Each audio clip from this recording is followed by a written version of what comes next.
ಇತ್ತೀಚಿನ ಸಂಚಿಕೆಗಳನ್ನು ಜಾಹೀರಾತಿನ ಕಿರಿಕಿರಿ ಇಲ್ಲದೆ ನೋಡಿ.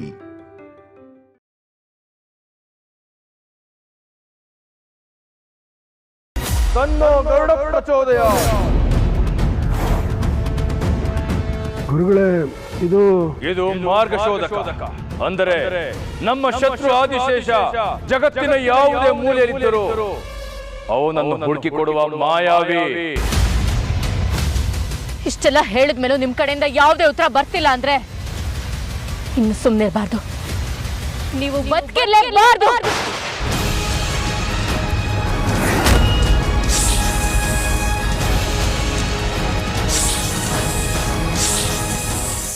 ದಿಗ್ವಿಜಯ, ನಾಗಮಣಿ ಈ ಲೋಕದಲ್ಲೇ ಇದೆ. ಅದಕ್ಕೆ ನಾಗಿಣಿಯ ಶಕ್ತಿ ಸೇರಿದೆ. ಅದು ನಮ್ಮ ಕೈ ಸೇರಬೇಕಾದರೆ ಆದಿಶೇಷನ ಅವಶ್ಯಕತೆ. ಅದಕ್ಕಾಗಿ ಪೂಜೆ. ಗುರುಗಳೇ, ನಾನು ನನ್ನ ಶಕ್ತಿ ಪ್ರಯೋಗ ಮಾಡಿದಾಗ ಆದಿಶೇಷ ಇದೇ ಪ್ರಾಂತ್ಯದಲ್ಲಿ ಇದ್ದಾಳೆ ಅಂತ ಗ್ಯಾರಂಟಿ ಆಯಿತು. ಬಟ್ ಯಾರು ಅಂತ ಗೊತ್ತಾಗ್ತಾ ಇಲ್ಲ. ನಿನ್ನಲ್ಲಿ ಶಕ್ತಿ ಇದೆ ದಿಗ್ವಿಜಯ, ಆದರೆ ಆ ಶಕ್ತಿಯನ್ನು ಹೇಗೆ ಬಳಸಿಕೊಳ್ಳಬೇಕೆಂಬ ಯುಕ್ತಿ ಇಲ್ಲ. ಅದಕ್ಕಾಗಿ ಪದೇ ಪದೇ ಸೋಲುತ್ತಿರುವೆ. ನೀನು ಯಾರು? ನಿನ್ನ ಹಿಂದೆ ಇರುವವರು ಯಾರು? ನಿನ್ನ ಉಪಾಸನಾ ಮೂರ್ತಿ ಯಾವುದು? ಇದೆಲ್ಲವೂ ತಿಳಿದರೆ ಪೂಜೆಗೆ ಅದನ್ನು ಬಳಸಿಕೊಳ್ಳಬಹುದಾಗಿತ್ತು. ಗುರುಗಳೇ, ನನ್ನ ಎಲ್ಲ ಶಕ್ತಿನೂ ನಾನು ನಿಮಗೆ ದಾರೆ ಎರೋದಕ್ಕೆ ರೆಡಿ. ಆದರೆ ನಾನು ಯಾರು ಅಂತ ಮಾತ್ರ ಕೇಳಬೇಕು. ಮೊದಲು ಆದಿಶೇಷ ಯಾರು ಅಂತ ಗೊತ್ತಾಗಲಿ, ಆಮೇಲೆ ನಿಮ್ಮ ಪ್ರಶ್ನೆಗೆ ಉತ್ತರ ಕೊಡ್ತೀನಿ. ಯೋಚನೆ ಮಾಡಬೇಡ ದಿಗ್ವಿಜಯ, ಎಲ್ಲವೂ ತಿಳಿಯಲಿದೆ. ಅದಕ್ಕೆ ನಿನ್ನ ಸಹಕಾರವೂ ಬೇಕು, ನಿನ್ನ ಶಕ್ತಿಯೂ ಬೇಕು. ಗುರುಗಳೇ, ಈ ಪೂಜೆ ಮಾಡಿದ್ರೆ ಆದಿಶೇಷ ಎಲ್ಲಿದ್ದಾನೆ ಅಂತ ಗೊತ್ತಾಗತ್ತಾ? ಖಂಡಿತವಾಗಿ ಇದು ಅಂತಿಮ ಪೂಜೆ. ಇದರಿಂದ ಬರುವ ಶಕ್ತಿಯಿಂದ ಆದಿಶೇಷನ ಅಂತ್ಯವಾಗುತ್ತದೆ. ಓಂ ಗರುಡ ದೇವಾಯ, ಓಂ ಗರುಡ ದೇವಾಯ ನಮಃ. ಓಂ ಕುಂಕುಮಾಂಕಿತ ವರ್ಣಾಯ ಕುಂದೇಂದು ಧವಳಾಯ ವಿಷ್ಣುವಾಹನ ನಮಸ್ತುಭ್ಯಂ ಭಕ್ಷಿರಾಜಾಯ ನಮಃ. ತಪ್ಪು ಮಾಡಿ ಸಿಕ್ಕಾಕೊಂಡಿದ್ದೀರಾ. ಈಗ ಅದರಿಂದ ಹೇಗೆ ತಪ್ಪಿಸ್ಕೊಳ್ಳಿ ಅಂತ ಯೋಚನೆ ಮಾಡ್ತಾ ಇದ್ದೀರಾ? ಪ್ಲೀಸ್ ಶಿವಾನಿ, ಸತ್ಯ ನಿನಗೆ ಹೇಳಿ ಅದನ್ನ ಹೇಗೆ ಅರ್ಥ ಮಾಡಿಸೋದು ಅಂತ ಯೋಚನೆ ಮಾಡ್ತಾ ಇದ್ದೀನಿ. ಸತ್ಯವನ್ನ ನಾನಾಗ್ಲೇ ಕಣ್ಣಾರೆ ಕಂಡಾಗಿದೆ ಅಭಯ್. ನಾಗ ಮಾತಾಗೆ ತೊಂದರೆ ಕೊಟ್ಟೋರ ಸಾವು ಹೇಗಾಗ್ಬೇಕು ಗೊತ್ತಾ? ದಾರುಣವಾಗಿ, ಘೋರವಾಗುತ್ತೆ. ಅದಕ್ಕೂ ಮುಂಚೆ ನನಗೆ ಸತ್ಯ ತಿಳಿಬೇಕು. ಯಾರು ನೀವು? ಏನ್ ನಿಮ್ ಉದ್ದೇಶ? ನಿಮ್ ಹಿಂದೆ ಇರೋದು ಯಾರು ಹೇಳಿ? ಶಿವಾನಿ, ನನ್ನ ಮಾತು ಯಾಕೆ ನಿನಗೆ ಅರ್ಥ ಆಗ್ತಿಲ್ಲ? ನೀವು ಎಂಥವ್ರು ಅಂತ ಅರ್ಥ ಆದ್ಮೇಲೆ ಯಾಕೆ ಮಾತು? ಸತ್ಯ ಹೇಳಿದ್ರು ನಿಮ್ಮ ಸಾವಾಗುತ್ತೆ, ಸುಳ್ಳು ಹೇಳಿದ್ರು ನಿಮ್ಮ ಸಾವಾಗುತ್ತೆ. ಸತ್ಯ ಹೇಳಿ ನೀವು ಸತ್ರೆ ಮುಂದಿನ ಜನ್ಮದಲ್ಲೂ ಇಂಥ ಹೀನ ಬದುಕೋದು ತಪ್ಪುತ್ತೆ. ಹೇಳಿ, ಯಾರು ನೀವು? ಶಿವಾನಿ, ನಾನೀಗ ನಿಜ ಹೇಳಿದ್ರು ಅದನ್ನ ನಂಬೋ ಸ್ಥಿತಿಲಿ ನೀನಿಲ್ಲ. ಆದ್ರೆ ಒಂದಂತೂ ಸತ್ಯ, ನಾಗ ಮಾತಾಗೆ ನನ್ನಿಂದ ಯಾವುದೇ ರೀತಿ ತೊಂದರೆ ಆಗಿಲ್ಲ. ಅವ್ರು ನೋಡಿದಾಗ ನನಗೆ ನನ್ನ ತಾಯಿ ನೋಡಿದಾಗ ಆಗ್ತಿತ್ತು. ಅಂತ ಅವ್ರಿಗೆ ನಾನು ಹೇಗೆ ತೊಂದರೆ ಕೊಡೋದಕ್ಕೆ ಸಾಧ್ಯ? ನೀವು ಸುಲಭವಾಗಿ ಉತ್ತರ ಕೊಡೋ ತರ ಕಾಣ್ತಾ ಇಲ್ಲ. ನನ್ನವ್ರಿಗೆ ತೊಂದರೆ ಕೊಟ್ಟವ್ರು ಯಾರೇ ಆಗಿರ್ಲಿ, ಅವ್ರನ್ನ ನಾನು ಸುಮ್ಮನೆ ಬಿಡೋದಿಲ್ಲ. ಇಷ್ಟೆಲ್ಲ ಹೇಳಿದ್ಮೇಲೂ ನಿಮ್ ಕಡೆಯಿಂದ ಯಾವುದೇ ಉತ್ತರ ಬರ್ತಿಲ್ಲ ಅಂದ್ರೆ ಇನ್ನು ಸುಮ್ಮನೆ ಇರಬಾರ್ದು. ನೀವು ಬದುಕಿರಲೇಬಾರ್ದು.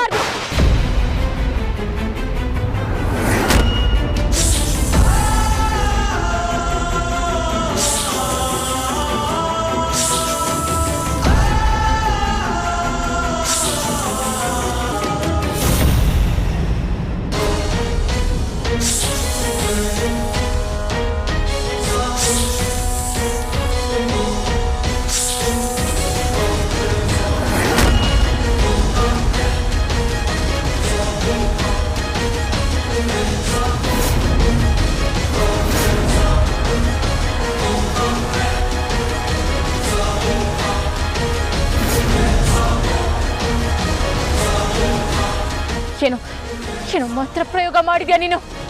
ನಿನ್ನಲ್ಲಿ ಯಾವುದೋ ಶಕ್ತಿ ಇದೆ. ಯಾವ ಮಂತ್ರ ಪ್ರಯೋಗ ಮಾಡಿದ್ಯಾ? ಯಾರು ನೀನು? ಸತ್ಯ ಹೇಳು. ಶಿವಾನಿ, ನಾನು ದೊಡ್ಡದರಿಂದ ಬರೀ ನಿನ್ನ ಜೀವನ ಅಷ್ಟೇ ಅಲ್ಲ, ನಿನ್ನ ಪ್ರೀತಿಸಿದವರ, ನಿನ್ನ ಸುತ್ತ ಇರುವವರ ಜೀವನ ನೆಮ್ಮದಿ ಹಾಳಾಗುತ್ತದೆ.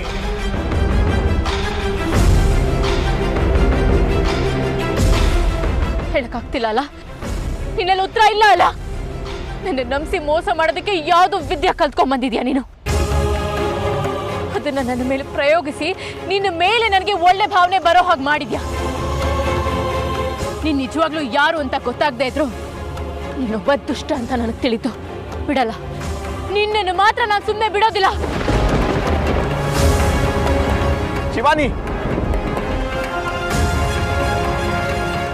ಗುರುಗಳೇ, ಈ ಪೂಜೆಯಿಂದ ನನ್ನ ಕನಸು ಈಡೇರುತ್ತಾ? ನಮಗೆ ಒಂದು ದಾರಿ ಸಿಕ್ಕುತ್ತಾ? ಖಂಡಿತ. ನಾನು ಮಾಡಿರುವುದು ಅಂತಿಂತ ಪೂಜೆ ಅಲ್ಲ, ಮಹಾ ಗರುಡ ಯಜ್ಞ. ನಾಗಗಳ ಪಾಲಿನ ಮಹಾಶತ್ರು ಗರುಡ ದೇವನ ಆಶೀರ್ವಾದದಿಂದ ಆದಿಶೇಷ ಎಲ್ಲಿದ್ದಾನೆ ಅಂತ ನಮಗೆ ಗೊತ್ತಾಗುತ್ತೆ. ಓಂ ತತ್ಪುರುಷಾಯ ವಿದ್ಮಹೇ ಸುವರ್ಣ ಪಕ್ಷಾಯ ಧೀಮಹಿ ತನ್ನೋ ಗರುಡ ಪ್ರಚೋದಯಾತ್, ತನ್ನೋ ಗರುಡ ಪ್ರಚೋದಯಾತ್.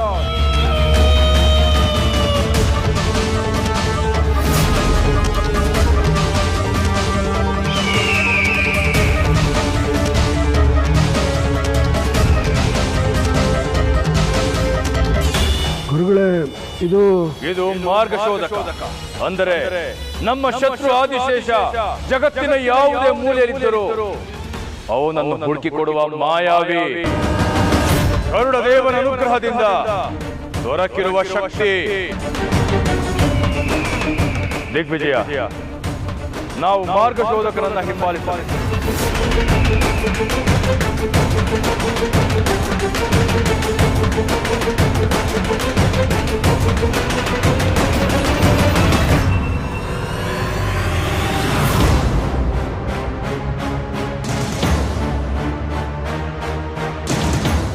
ಮಾರ್ಗಶೋಧಕ ಆದಿಶೇಷ ಎಲ್ಲಿದ್ದಾನೆ ಅಂತ ಭೇದಿಸಿಬಿಟ್ಟಿದ್ದಾನೆ.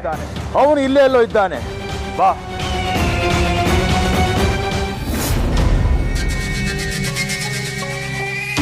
ದಿಗ್ವಿಜಯ, ಮಾರ್ಗಶೋಧಕ ಇಲ್ಲೇ ಸುತ್ತುತ್ತಿದ್ದಾನೆ. ಅಂದ್ರೆ ಆದಿಶೇಷ ಈ ಕಾಡಿನೊಳಗೆ ಎಲ್ಲೋ ಇದ್ದಾನೆ.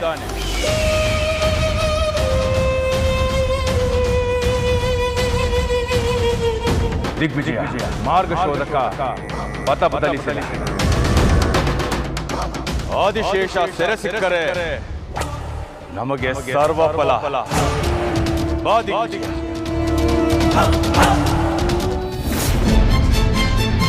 ಶಿವಾನಿ, ಶಿವಾನಿ ಪ್ಲೀಸ್ ನಿಂತ್ಕೋ. ಶಿವಾನಿ, ನನ್ನ ಮಾತು ಕೇಳು. ನನ್ನ ಮಾತು ಕೇಳಿದ್ರೆ ನಿನ್ ಸಿಟ್ಟೆಲ್ಲ ದೂರ ಆಗುತ್ತೆ. ಆಗ್ಬಾರ್ದು. ನನ್ನ ಸಿಟ್ಟು ಸೇಡು ದೂರ ಆಗ್ಲೇಬಾರ್ದು. ನನ್ನ ಸೇಡಿನ ಬೆಂಕಿಲಿ ನೀನು ಸುಟ್ಟು ಭಸ್ಮ ಆಗ್ಬೇಕು. ಯಾಕಂದ್ರೆ ನೀನು ಮಾಡಿರೋದು ಅಂತ ದ್ರೋಹ. ಶಿವಾನಿ, ಶಿವಾನಿ ಪ್ಲೀಸ್. ಶಿವಾನಿ, ಶಿವಾನಿ ನನ್ನ ಮಾತು ಕೇಳು.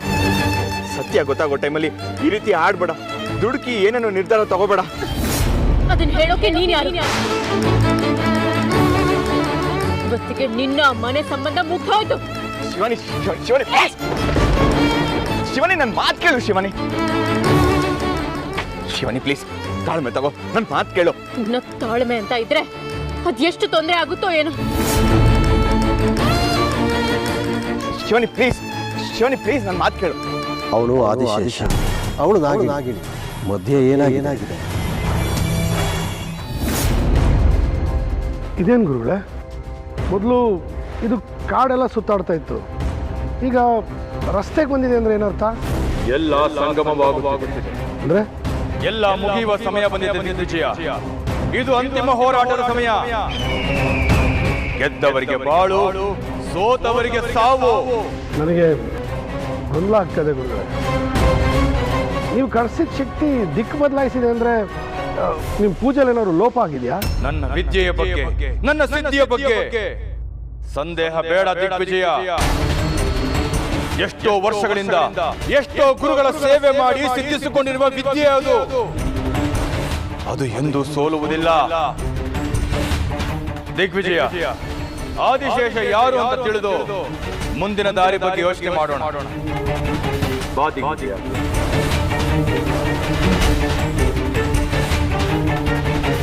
ಮಧುಮತಿ ಒಂದು ದೊಡ್ಡ ಲೋಟದಲ್ಲಿ ಆಪಲ್ ಜ್ಯೂಸ್ ತಗೊಂಬ.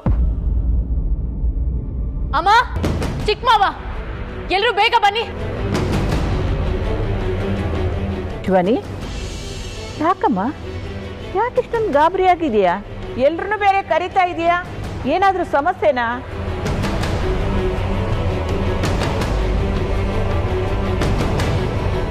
ನಮ್ಮ ಮನೆಗೆ ಪರಿಹಾರ ಕೊಡ್ತೀನಿ ಅಂತ ಬಂದೋರೆ ನಮ್ಮ ಮನೆಗೆ ಸಮಸ್ಯೆ ಆದಾಗ ಆ ಸಮಸ್ಯೆನ ಮನೆಯಿಂದ ಹೊರಗಡೆ ಹಾಕ್ಬೇಕಲ್ವಾ? ಅದಕ್ಕೆ ಎಲ್ರೂ ಕರಿತಾ ಇರೋದು.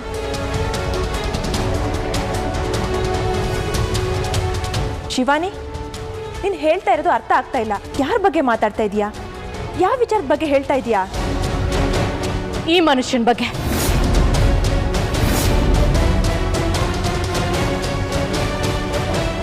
ಈ ಮನುಷ್ಯ ಈ ಮನೆಗೆ ಬಂದಿದ್ಯಾಕೆ? ಅದೇಮ್ಮ, ಬಾಬಾಜಿ ಏನೋ ಹೇಳಿದ್ರಂತಲ್ಲ, ಅದೇನೋ ಕಂಡಿಡಿದಕ್ಕೆ. ಕಂಡು ಹಿಡಿದ್ರ? ಏನಾದ್ರೂ ಕಂಡು ಹಿಡಿದ್ರ? ಇವ್ರ ಮನೆಗೆ ಬಂದ ದಿನದಿಂದ ಈ ಮನೆಯಲ್ಲಿ ಒಂದಲ್ಲ ಒಂದು ಅನಾಹುತ ನಡೀತಾನೆ ಇದೆ. ಇದಕ್ಕೇನಾದ್ರೂ ಪರಿಹಾರ ಸಿಗ್ತಾ? ಇಲ್ಲ ತಾನೆ? ಸರಿಯಾಗಿ ಹೇಳಿದೆ ಶಿವಾನಿ.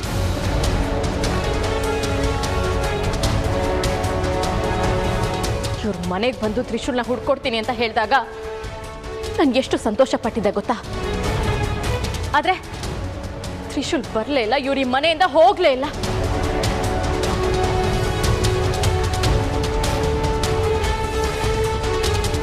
ಇರೋ ಸಮಸ್ಯೆಗಳು ಜಾಸ್ತಿ ಆಗ್ತಾನೆ ಇವೆ. ಹಾಗಿದ್ಮೇಲೆ ಇವ್ರ ಈ ಮನೇಲಿ ಯಾಕಿರ್ಬೇಕು? ಅಲ್ಲಮ್ಮ, ನೀವಿಬ್ರು ಚೆನ್ನಾಗೇ ಇದ್ರಲ್ಲ. ಅವತ್ತು ಚಿಕ್ಕ ಬಾವಾಜಿ ಈ ಮನುಷ್ಯನ ಮನೆಯಿಂದ ಆಚೆ ಹಾಕಕ್ ನೋಡಿದಾಗ ನೀನೇ ತಡೆದು ನಿಲ್ಲಿಸ್ದೆ.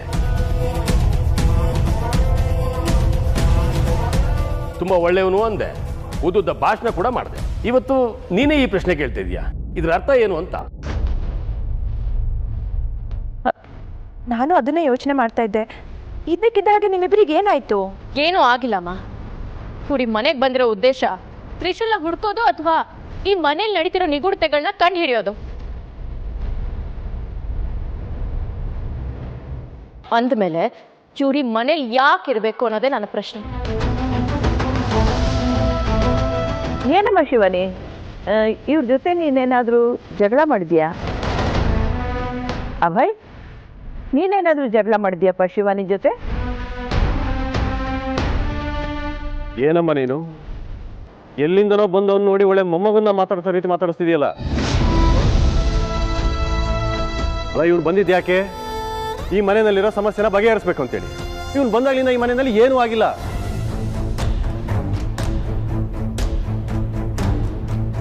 ಶಿವಾನಿ ಹೇಳ್ತಿರೋದು ಕರೆಕ್ಟಾಗೇ ಇದೆ. ಸಮಸ್ಯೆ ಬಗೆಹರಿಸೋಕಂತ ಬಂದವನು ಇವತ್ತು ಇವನೇ ಸಮಸ್ಯೆ ಆಗಿದ್ದಾನೆ. ಇಂಥವನು ಈ ಮನೆಯಲ್ಲಿ ಇರಬೇಕಾ?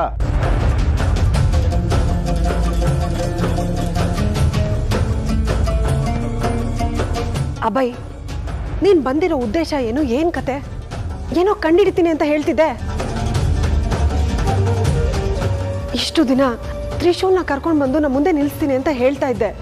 ಆದರೆ ಇಷ್ಟು ದಿನ ಆದರೂ ಅದ್ರ ಬಗ್ಗೆ ಏನೂ ಸುಳಿವಿಲ್ಲ. ಇಷ್ಟಾದ್ಮೇಲೆ ಶಿವಾನಿ ಕೇಳೋದ್ರಲ್ಲಿ ನ್ಯಾಯ ಇದೆ ಅಲ್ವಾ? ಅಮ್ಮ, ಅದು ಹಾಗಲ್ಲಮ್ಮ. ಎಲ್ಲದಕ್ಕೂ ಒಂದು ಸಮಯ ಅಂತ ಇದೆ. ಸಮಯನ? ಎಂಥ ಸಮಯ ಅದು? ಅಂದ್ರೆ ನೀನು ಹೇಳ್ತಿರೋದು ಈ ಮನೆಯಲ್ಲಿರೋರೆಲ್ಲ ಸತ್ತು ಹೋಗ್ಬೇಕಾ? ಸತ್ತು ಹೋದ್ಮೇಲೆ ತ್ರಿಶೂಲ್ ವಾಪಸ್ ಬರ್ಬೇಕಾ? ಆಗ ನಿನಗೆ ಸಂತೋಷ ಆಗುತ್ತಾ? ಹೇಳು. ಅಷ್ಟಕ್ಕೂ ಈ ಮನೆಗೆ ನೀವು ಬಂದಿರೋ ಉದ್ದೇಶ ಆದ್ರೂ ಏನು? ಸರ್ ಪ್ಲೀಸ್, ನಾನು ಹೇಳ್ತಿರೋದನ್ನ ಕೇಳಿ ಸರ್. ಸಾಕು.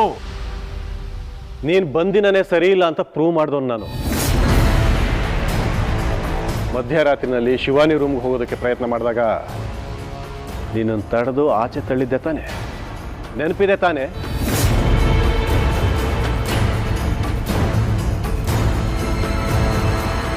ಎಲ್ಲರೂ ನಿನಗೆ ಸಪೋರ್ಟ್ ಮಾಡಿ ನಾನು ತಪ್ಪು ಅನ್ನೋ ರೀತಿ ಮಾತಾಡಿ ನಿನ್ನನ್ನು ಈ ಮನೆಯಲ್ಲಿ ಉಳಿಸ್ಕೊಂಡಿರ್ತಾನೆ.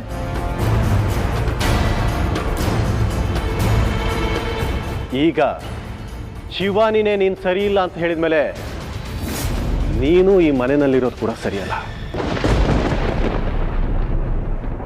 Get out.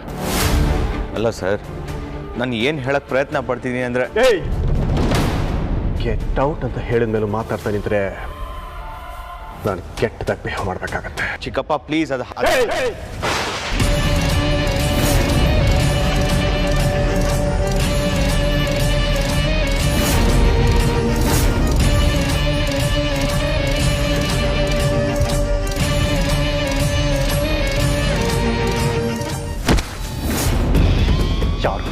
ಯಾರೋ ನಿನ್ ಚಿಕ್ಕಪ್ಪ.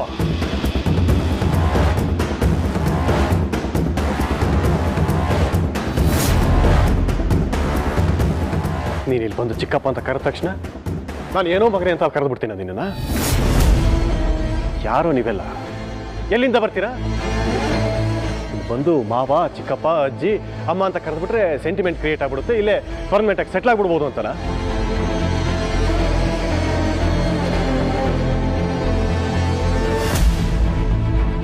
ಇಲ್ಲಿ ಯಾವುದೂ ಆ ರೀತಿ ನಡೆಯೋದಿಲ್ಲ. ಹೊರಡ್ತಾ ಇರೋ ನೋಡಿ, ದಯವಿಟ್ಟು ನನ್ನ ಮಾತು ಕೇಳಿ. ನಾನಿಲ್ಲಿಲ್ಲ ಅಂದ್ರೆ ಈ ಮನೆಗೆ ದೊಡ್ಡ ಅಪಾಯ ಕಾದಿದೆ. ಓಹೋ, ನಮ್ಮನ್ನೆಲ್ಲ ಅಪಾಯದಿಂದ ಕಾಪಾಡೋದಕ್ಕೆ ಬಂದಿರೋ ಸೂಪರ್ ಹೀರೋನ ನೀನು. ನಿನ್ನನ್ನು ನಾವು ಈ ಮನೆಯಲ್ಲಿ ಇಟ್ಕೋಬೇಕು, ನೀನು ಈ ಮನೆಯಲ್ಲಿ ಪರ್ಮನೆಂಟ್ ಆಗಿ ಉಳ್ಕೋಬೇಕು. ಏಯ್, ಬರೀ ಮಾತಲ್ಲಿ ಹೇಳಿದ್ರೆ ಅರ್ಥ ಆಗೋದಿಲ್ಲ ನಿನಗೆ. ಹೋಗೋ ಹೋಗೋ.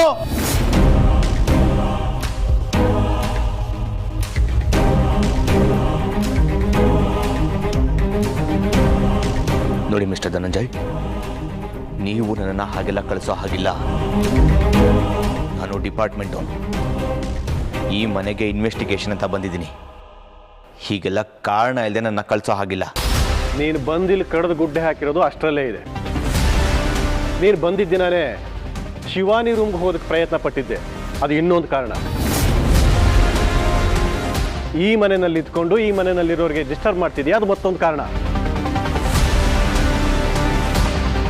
ಇಷ್ಟೆಲ್ಲದ್ರ ಜೊತೆ ಮನೆಯಿಂದ ಹೊರಗಡೆ ಇದ್ದಾಗ ಶಿವಾನಿ ಕೈ ಹಿಡಿದು ಅವಳ ಜೊತೆ ಮಿಸ್ಬಿಹೇವ್ ಮಾಡಿದೀಯ.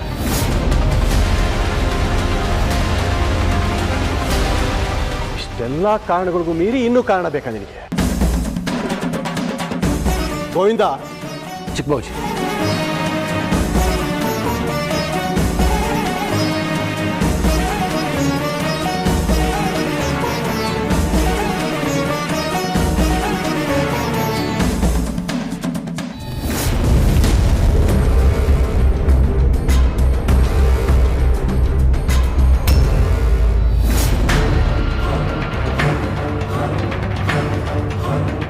ಗುರುಗಳೇ, ಇದು ನಮ್ಮನೆ. ನಮ್ಮನೇಲಿ ಆದಿಶೇಷ ಇರೋಕೆ ಹೇಗೆ ಸಾಧ್ಯ? ಎಷ್ಟು ದಿನ ನೀನು ನೋಡಿಲ್ಲದೆ ಇರಬಹುದು, ಅಥವಾ ಆದಿಶೇಷ ನಾಗಿಣಿಯನ್ನು ನೋಡಲು ಹೊರಗೆ ಬಂದಿರಬಹುದು, ಅಥವಾ ಶತ್ರು ಸಂಹಾರಕ್ಕೆ ಬಂದಿರಬಹುದು. ನನಗೊಂದು ಅರ್ಥ ಆಗ್ತಾ ಇಲ್ಲ. ಸರಿ, ಈಗ ಆದಿಶೇಷ ನಮ್ಮನೇಲೇ ಇದ್ದಾನೆ ಅಂತಾದ್ರೆ ಅವನ್ನ ಕಂಡುಹಿಡಿಯೋದಕ್ಕೆ ಮಂತ್ರ ಕೊಡಿ.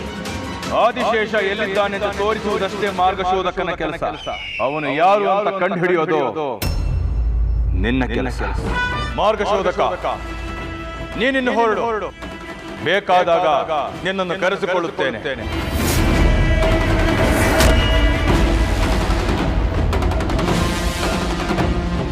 ದಿಗ್ವಿಜಯ, ಆದಿಶೇಷ ನಿಮ್ಮಲ್ಲೇ ಇರೋದು ಖಚಿತ. ಅವನು ಯಾರು, ಯಾವ ರೂಪದಲ್ಲಿದ್ದಾನೆ ಅಂತ ನೀನ್ ತಿಳ್ಕೊಳ್ಬೇಕು. ನಮ್ಮನೆಗೆ ಸಂಬಂಧಪಟ್ಟವರ ಇಲ್ಲ ಹೊರಗಿನವರ ಗೊತ್ತಿಲ್ಲ, ಯಾರು ಬೇಕಾದರೂ ಆಗಿರಬಹುದು. ಧನಂಜಯ, ನಂದೀಶ, ಯಾರು ಬೇಕಾದರೂ, ಮನೆ ಕೆಲಸದವರೂ ಆಗಬಹುದು. ಈಗ ನೀನ್ ಮಾಡ್ಬೇಕಾಗಿರೋ ಮುಖ್ಯವಾದ ಕೆಲಸ ಮನೆಯವ್ರ ಮೇಲೆ ಕಣ್ಣಿಡು. ನಿನಗೆ ಯಾರ ಮೇಲೆ ಅನುಮಾನ ಬಂದ್ರು ನನ್ನ ಹತ್ರ ಬಂದು ಹೇಳಿ.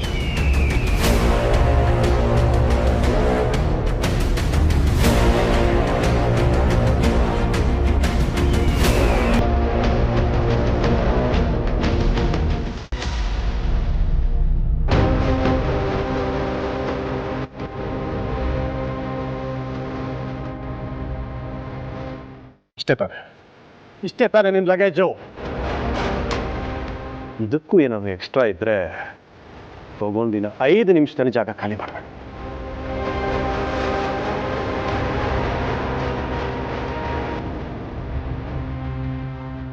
ಏನೇನು ನಿಂತ್ಕೊಂಡು ಮುಖ ನೋಡ್ತಾ ಇದೀಯ? ಬೆಳಗಿನ ಜಾವದಲ್ಲಿ ಕೋಳಿ ಬಿಟ್ಟಾಗ ಪಿಳಿ ಪಿಳಿ ಕಣ್ಣು ಬಿಟ್ಟ ಹಾಗೆ. ಹೋಗು ಅಂದ್ರೆ ಹೋಗ್ತಾ ಇರ್ಬೇಕಷ್ಟೇ. ಓಕೆ, ಇವತ್ತು ನಾನು ಏನು ಹೇಳಿದ್ರು ನಿಮ್ಗೆ ಅರ್ಥ ಆಗಲ್ಲ. ಅದನ್ನು ಅರ್ಥ ಮಾಡಿಸೋ ಶಕ್ತಿನೂ ನನಗಿಲ್ಲ. ಆದರೆ ಒಂದಲ್ಲ ಒಂದಿನ ಸತ್ಯ ಏನು ಅಂತ ಗೊತ್ತಾಗುತ್ತೆ. ಅದು ಗೊತ್ತಾಗಿದ್ದ ದಿನ ನಾನು ಏನು ಅಂತ ನಿಮ್ಗೆ ಅರ್ಥ ಆಗುತ್ತೆ.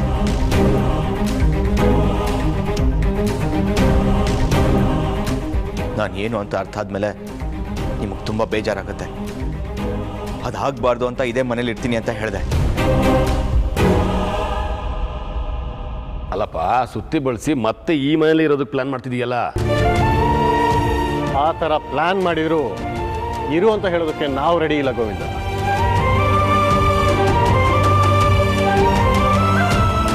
ಈ ನನ್ನ ಮುಖ ಇದೆಯಲ್ಲ, ಇದ್ರ ಹಿಂದೆ ಇರೋ ನೋವು, ಬೇಸರ, ಕತೆ ಇದ್ಯಾವುದು ನಿಮ್ಗಳಿಗೆ ಅರ್ಥ ಆಗಲ್ಲ.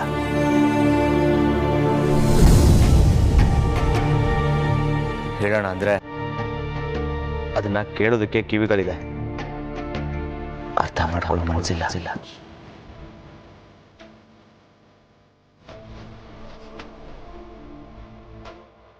ಹಾಗಿದ್ಮೇಲೆ ನಾನು ಇಲ್ಲೇ ಇದ್ದೇನೆ ಪ್ರಯೋಜನ ಇಲ್ಲ ತಾನೆ? ಇಲ್ಲ ಅಂದಮೇಲೆ ಇನ್ನು ಯಾಕೆ ಇಲ್ಲೇ ಇದೆಯಾ? Get out.